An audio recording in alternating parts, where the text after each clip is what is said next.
So today I just wanted to give an overview of what happens if you stunt some of your plants, and what happened to me. So if you've seen some of my other videos, I grew a bunch of these tomatoes from seed, and I actually hardened them off properly. They seemed fine, but I did put them in the ground too early, and then they got some cold nights. I covered them. They didn't suffer too bad. They didn't even, their leaves go too purple or anything.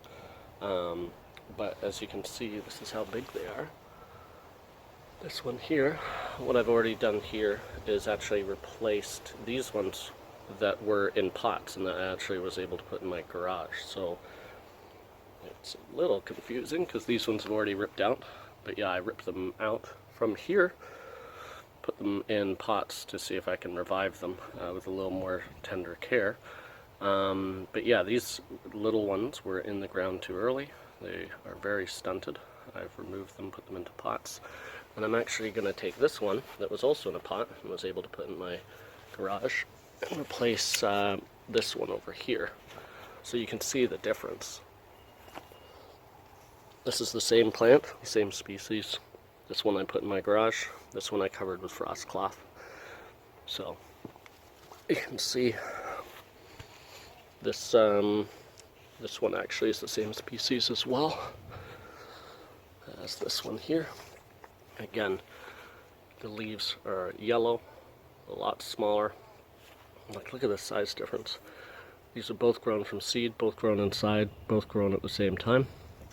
This one I hardened off, planted outside, and we got a cold snap. This one I had it outside but in a pot, and I moved into the garage. So yeah, I'm going to swap that out with this one.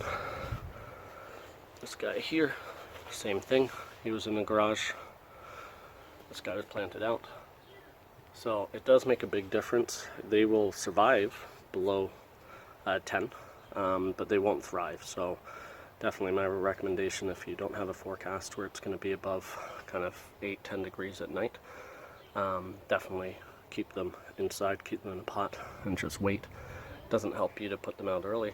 They'll just end up being stunted. I have heard that you can revive them with kind of extra nitrogen and nutrients and things like that. My soil is pretty good, and it didn't seem to make a difference, but I'll give them some extra, maybe fish meal, something like that, and we can see. You can actually see I've done the same thing with the zucchini. Again, small, yellow.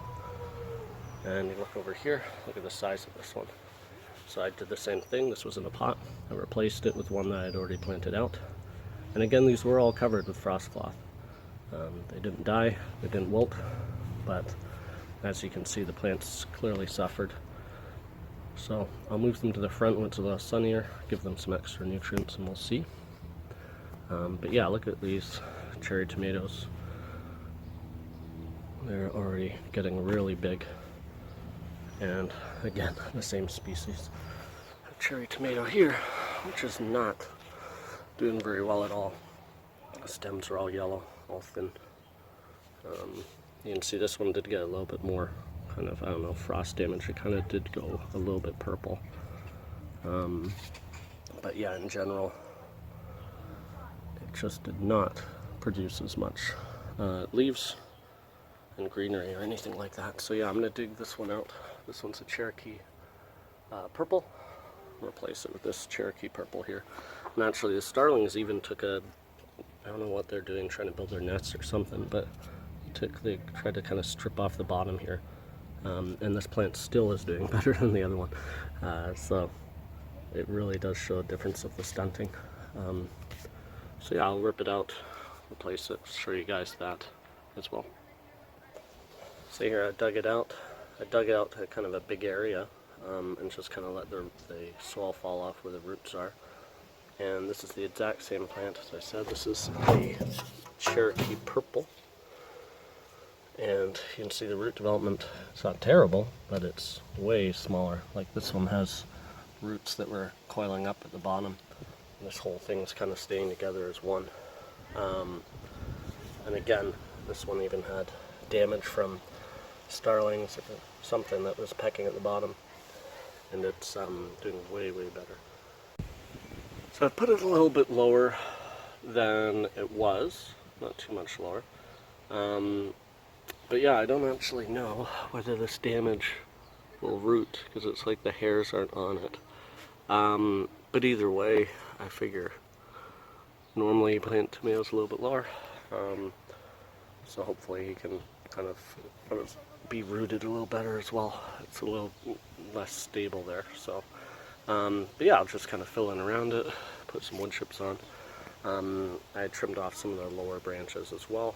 I do have wood chips here, so the soil kind of borne microbes or viruses and things that get into the leaves aren't as big of a deal, big of an issue for me, I find, once I do the mulch. But yeah, I still want to make sure it's not kind of touching the ground. This one is a little bit, but when I tie it up, maybe it won't be. Okay, as I mentioned, I trimmed off some of the bottom stems and leaves. There were some suckers as well that I took off while I was moving it. They normally come out of kind of the junction point here between the kind of leaf or stems and the main, I guess, trunk. But yeah, because I'm growing these from seed and obviously invested a little bit more if they die or I don't get the variety I wanted. These are Cherokee Purple, which I'm looking forward to trying. I did want to have some insurance. If you don't want to waste the suckers when you get them, you can cut them off, and they're supposed to regrow. So I'm going to try it here in this pot. I put a couple around the garden too. As far as I know, you're supposed to leave a few leaves, but remove most of them. That'll help it not go into shock and lose as much moisture.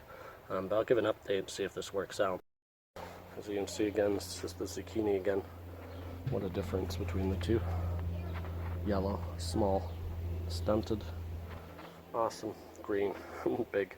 And they're exactly the same. They were just planted out in the garden versus kept in a pot a little bit longer. So take a little longer, take a week, and you'll save on having to rip all your plants out.